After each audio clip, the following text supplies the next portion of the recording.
Friends, welcome back to our channel. నా పేరు Lowe Kumar. నేను ఈ ఛానల్ని 2023 నుంచి రన్ చేస్తున్నాను. నేను మీకోసం ఒక మంచి అప్డేట్తో వచ్చాను. అదేంటంటే నేను ఒక సూపర్ కమ్యూనిటీని బిల్డ్ చేయబోతున్నాను. మీలాంటి వారు సోషల్ మీడియా యూజ్ చేసుకొని మనీ ఎలా ఎర్న్ చేయాలి, అలాగే ఏఐ ఉపయోగించుకొని వేరే డిజిటల్ ప్రొడక్ట్స్ ఎలా క్రియేట్ చేసుకోవాలి అని నేర్చుకునే ప్లాట్ఫామే ఇది. ఈ కమ్యూనిటీలో content creation, automation, monetisation, passive income గురించి నేను కొన్ని టిప్స్ అండ్ ట్రిక్స్ యూస్ చేసుకొని చెప్పబోతాను. సో ఎవరికైనా ఇంట్రెస్ట్ ఉంటే డిస్క్రిప్షన్లో ఉన్న నా వాట్సాప్ గ్రూప్ లింక్ మీద క్లిక్ చేసుకొని నా వాట్సాప్ గ్రూప్లో జాయిన్ అవ్వండి. So upcoming events and Zoom sessions అన్నది నేను అందరూ అప్డేట్ చేస్తాను. Thank you. Hi friends, welcome back to Mahabharata series episode number 170. ఇప్పుడు వరకు జరిగిన కథ ఏంటంటే 14వ రోజు యుద్ధం మొదలైంది. అందులో భాగంగా ద్రోణుడు పద్మవ్యూహాన్ని పన్నాడు. ఆ వ్యూహంలో చొచ్చుకుపోవడానికి ఎవరి తరం వల్ల కాట్లేదు. ఒక్క అభిమన్యుడికి లోపలికి ఎలాగ వెళ్ళాలో తెలుసు. ధర్మరాజు అభిమన్యుడిని పిలిచి పద్మవ్యూహంలోకి ప్రవేశించేలా చేయమని అడిగాడు. అభిమన్యుడు కూడా తను ఒప్పుకొని పద్మవ్యూహంలోకి చేరుతున్నాడు. ఆ తర్వాత ఏం జరిగిందో తెలుసుకోవాలనుకుంటే ఈ వీడియో స్కిప్ చేయకుండా లాస్ట్ వరకు చూడండి. ఆ ప్రకారంగా దుర్భేద్యమైన పద్మవ్యూహంలోనికి చొచ్చిన అభిమన్యుడు అమిత రౌద్రంతో బాగా ఎండిపోయిన అడవిలో మండుతున్న కార్చిచ్చు మాదిరిగా కౌరవ సేనలను హతమారుస్తున్నాడు. అభిమన్యుడి చేత ప్రయోగించబడుతున్న అస్త్రశస్త్రముల దాటికి రథములు విరుగుతున్నాయి, హయములు తలలు తెగుతున్నాయి, కాల్బములు నాశనమవుతున్నాయి, కేతనములు విరిగిపడుతున్నాయి, సారథులు చచ్చిపడుతున్నారు, ధనుస్సులు విరుగుతున్నాయి, శత్రు సైన్యము శరీరముల నిండా అత్యంత క్రూరమైన బాణములు నాటుకుంటున్నాయి. రణరంగమంతా పీనుగులతో నిండిపోయింది. కౌరవ సైన్యము కకావికలమైంది. అభిమన్యుడి దాటికి పద్మవ్యూహము చెల్లాచెదరయింది. కౌరవ సేనలు పారిపోతున్నాయి. అది చూశాడు సుయోధనుడు. వెనువెంటనే తన సైన్యంతో అభిమన్యుడిని ఎదుర్కోమని చెప్పాడు. దూరం నుండి ద్రోణుడు ఇది గమనించాడు. తమ సైన్యములోని అతిరథ మహారథులందరినీ పిలిచాడు. మన సుయోధనుడు అభిమన్యుడిని ఎదుర్కొంటున్నారు, మీరందరూ సుయోధనునికి సాయంగా వెళ్ళండి అని చెప్పాడు. అప్పుడు కృపాచార్యుడు, అశ్వత్థామ, కృతవర్మ, కర్ణుడు, సలుడు, శకుని, పౌరవుడు, వృషసేనుడు అందరూ కలిసి సుయోధనునికి సాయంగా వెళ్ళారు. వారందరూ మూకుమ్మిడిగా అభిమన్యుణ్ణి చుట్టుముట్టి సరవర్షం కురిపించారు. చేతికి చిక్కిన సుయోధనుడు చేజారిపోయినందుకు కోపోద్రికుడయ్యాడు అభిమన్యుడు. ఆ అతిరథ మహారథుల మీద అస్త్రశస్త్రాలు ప్రయోగించాడు. అభిమన్యుడి దాటికి తట్టుకోలేక కౌరవ సేనలు పారిపోయాయి. అది చూసిన ద్రోణుడు అభిమన్యుడి మీదకి తన రథమును పోనిచ్చాడు. తన పరాక్రమంతో అభిమన్యుడి మీద బాణవర్షం కురిపించాడు. పారిపోయిన కౌరవ యోధులు మరలా తిరిగి వచ్చి అభిమన్యుడితో పోరుతున్నారు. అభిమన్యుడు అతి లాఘవంగా వారు ప్రయోగించిన శరములు మధ్యలోనే త్రుంచి వారి శరములను తన బాణ పరంపరతో తూట్లు తూట్లుగా కొట్టాడు. అభిమన్యుడి పరాక్రమం చూసి సుయోధనుడు ఆశ్చర్యపోయాడు. పారిపోతున్న తన సేనలను చేయి ఊపి పిలుస్తున్నాడు. తన రథమును అభిమన్యుడి మీదకి పోనిచ్చాడు. సుయోధనుడు, కృపాచార్యుడు, భూరిశ్రవుడు ఒక్కొక్కరు 3 అమ్ములతో, ద్రోణుడు 17 అమ్ములతో, వివంశితి 20 అమ్ములతోనూ, అశ్వత్థామ 5 బాణములతోనూ, బృహద్బలుడు 8 బాణములతోనూ, శల్యుడు 6 బాణములతోనూ, కృతవర్మ 7 బాణములతోనూ, శకుని 2 బాణములతోనూ, దుశ్శాసనుడు 12 బాణాలతోనూ, దుస్సహుడు 9 బాణాలతోనూ ఒకేసారి అభిమన్యుడిని కొట్టారు. ఆ బాణములన్నిటిని తుత్తునీయులు చేశాడు అభిమన్యుడు. వారిని ఒక్కొక్కరి శరీరములతోనూ 3 బాణములతో గుచ్చాడు. అశ్మకుని కేతనము విరిచి వాని విల్లును తుంచి వాని శిరస్సును ఖండించాడు. అశ్మకుని మరణము చూసిన కౌరవ బలములు భయంతో పారిపోయినవి. అది చూసిన ఆచార్యుడు కౌరవ సేనలను తన ప్రోత్సాహపు మాటలతో మరలా రణోన్ముఖులను గావించాడు. నీ కొడుకులందరూ కూడగట్టుకుని అభిమన్యుడి మీదకి అనేక అస్త్రశస్త్రములను ప్రయోగించారు. వాటిని చూసి భయపడక అభిమన్యుడు వారందరినీ శరీరముల్లో నానా రకమైన బాణములతో నొప్పించాడు. తరువాత అభిమన్యుడు కర్ణుడి మీదకి తన రథమును పోనిచ్చాడు. కర్ణుడి కవచనం పగలగొట్టాడు. కర్ణుడి వక్షస్థలం మీద ఒక క్రూరమైన బాణమును నాటాడు. ఆ బాణము దెబ్బకి కర్ణుడు మూర్ఛపోయాడు. నీ కుమారులందరినీ అభిమన్యుడు వెనక్కు తరిమాడు. ఇంతలో శల్యుడు అభిమన్యుడి మీదకి ఉరికాడు. అత్యంత పదునైన బాణములతో శల్యుణ్ణి కొట్టాడు. అభిమన్యుడు. శల్యుడు మూర్ఛపోయాడు. అభిమన్యుడు సింహనాదం చేశాడు. ద్రోణుడు వద్దు వద్దు అని వారిస్తున్నా అతని మాటలు లక్ష్య పెట్టక కౌరవసేనలు పారిపోయాయి అని సంజయుడు ధృతరాష్ట్రుడితో అభిమన్యుడు రణ విద్యా విశేషాలను గుప్పించాడు. ఇది విని ధృతరాష్ట్రుడు, సంజయ, ఆ సమయంలో అభిమన్యుడిని ఎవరు ఎదుర్కొన్నారు, వారి మధ్య యుద్ధం ఎలా జరిగింది, వివరంగా చెప్పు అని అడిగాడు. సంజయుడు ఈ విధంగా చెప్పసాగాడు. శల్యుడు మూర్ఛపోవడం చూసి అతని తమ్ముడు అభిమన్యుడిని ఎదుర్కొన్నాడు. అభిమన్యుడి శరీరం మీద 10 తీవ్రమైన బాణములు ప్రయోగించాడు.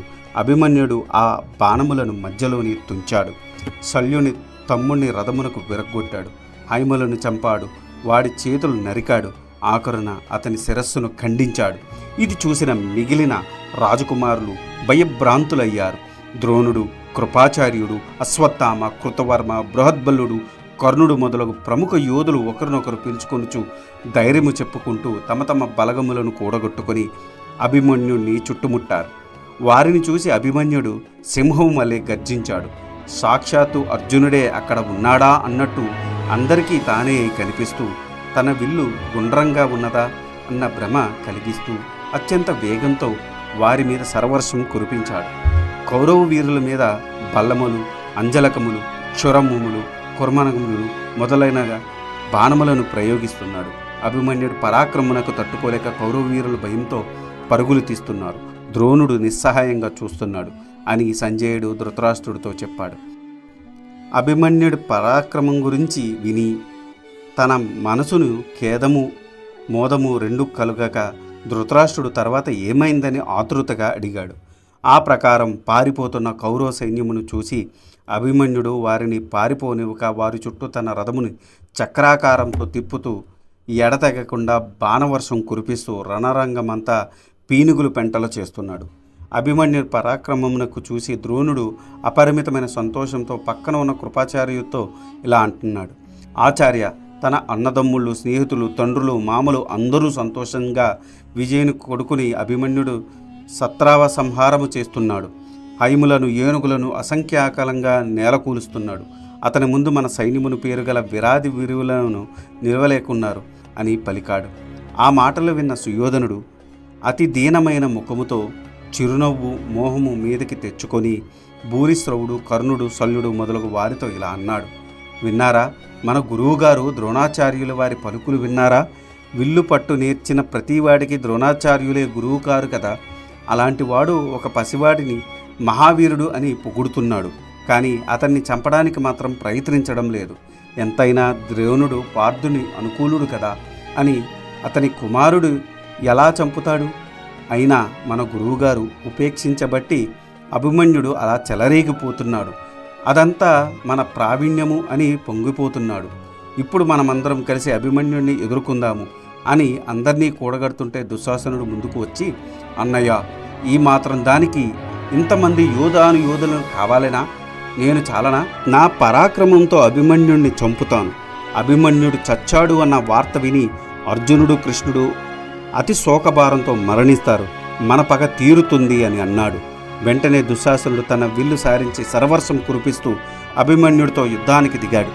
అభిమన్యుడు దుశ్శాసనుడు ప్రయోగించిన బాణములన్నిటిని మధ్యలోనే తుంచి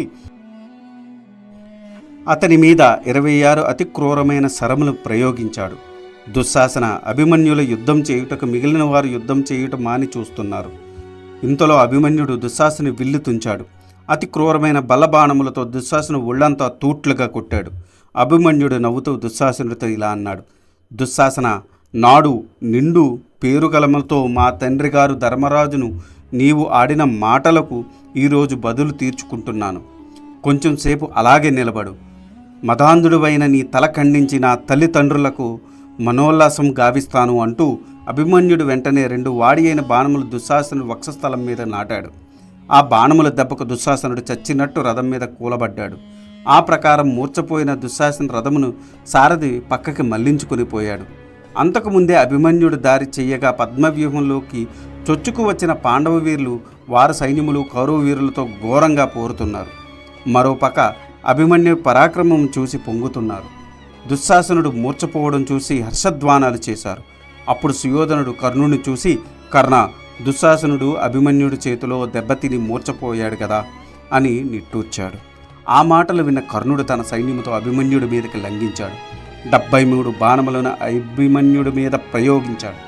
కానీ కర్ణుడు వేసిన బాణములను అభిమన్యుడు లక్ష్య పెట్టక వాటిని మధ్యలోనే పొడి పొడి చేసిన అభిమన్యుడు కర్ణుణ్ణి అలసిపోయేదాకా కొట్టాడు.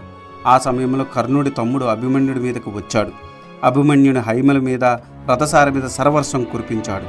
అభిమన్యుడు చిరునవ్వుతో అతని శిరస్సును ఒకే ఒక బలబాణంతో నరికాడు. తమ్ముడి మరణం చూసిన కర్ణుడు తన సైన్యముతో పక్కకు తొలిగాడు.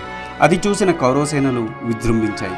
వారినందరినీ తన బాణవర్షంతో కట్టడి చేసిన అభిమన్యుడు తన సైన్యముతో పారిపోతున్న కర్ణుడి దగ్గరకు పోయి అతనిని తరుముతున్నాడు. కర్ణుడు కూడా ప్రాణభయంతో పారిపోయాడు. అతని వెంట కౌరవ సైన్యం పారిపోయింది. అది చూశాడు ద్రోణుడు. తల్లడిల్లిపోయాడు.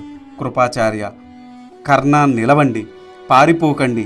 మీ వంటి యోధానుయోధులు ఈ ప్రకారం పారిపోవడం భావ్యమా? బాహ్లిక, సుయోధన, ఇప్పుడే కదా మీ పరాక్రమాలు చూపించాలి.